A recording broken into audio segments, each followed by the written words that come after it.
So one thing I've noticed with dandadan, guys, is it can really get into some touchy subjects.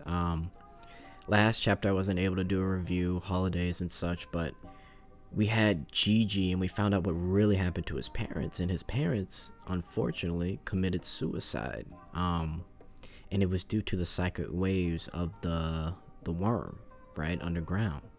Now this chapter we kind of get a flashback of who this tall, lanky guy with the smirk really is, and he was the first person that was ever sacrificed. And I want to get real quick into his past and what happened, because at the beginning of the chapter, they're just battling with the worm. So I really want to get into this because this is interesting. So we see a couple of kids playing, right, and then we see this one kid who's like all in tatters. He looks injured and he's in some kind of cage, slightly underground. And then we get to see him. He's completely malnourished, not healthy, right? And he gives off this smile similar to the smiley guy we know now in dandadan that's been kind of creeping around Gigi's house. And he was the first sacrifice for the worm, and he was around, I guess, with the first generation of the Keto family. So we see the volcano erupt, we see him, and this is brutal, man. He's tied up, and you see the Keto family praying on the side, and they leave, obviously, and in his head he's like, just once I wanted to play with the others. So this guy, he was coined as a sacrifice. He never got to eat, he never got to do anything. He was just caged up until they were ready to like sacrifice him. And it's crazy, kind of going into it, and we see the aftermath too of his body in like ashes.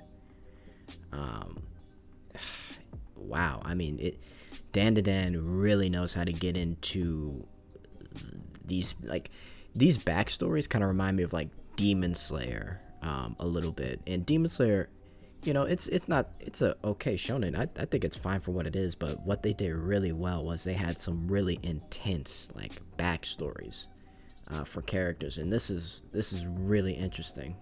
But he dies, right? So he dies. He's basically charcoal at this point, ashes, and he's reincarnated as a ghost, spirits, because this manga deals with like spiritual powers, spiritual shikigami, all that stuff.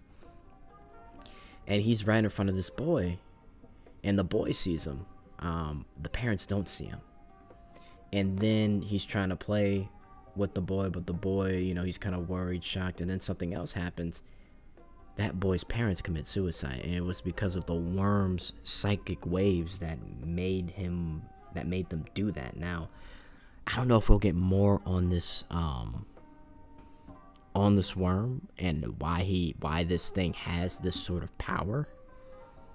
But it's kind of crazy because there they are, they committed suicide like right there.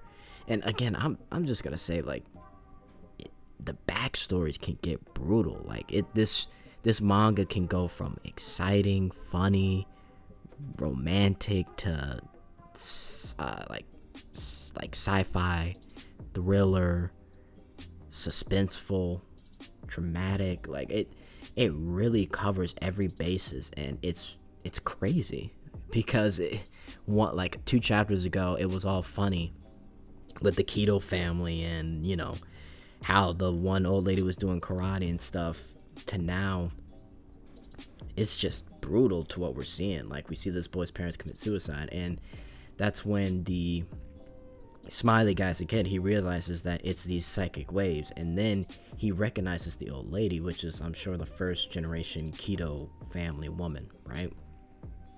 And she basically says, they're going to offer up the boy to the great snake lord, and they feel bad for him, but they're going to offer him up, and they were going to bury him under a bunch of rubble, which is crazy, right? But you see the boy tied up, and he's trying to help him, and then that's when the guy gets upset and he's like, you know, they won't get away with this. Those people, I'll kill them. I'll kill them. And you kind of see him combine with the boy. And then you get this creepy face saying, look at me. And it's just this. I've never read Junji Ito's books, but I'm assuming this could easily be in there because it's just this crazy psycho looking face at the end. And you can tell it's got a lot of hatred behind it. And this is that evil eye. So now, I don't know what's going to happen next chapter, but maybe he was able to kill off some of those people with those eyes, or he's been trying to like fight against this thing like every time it happens.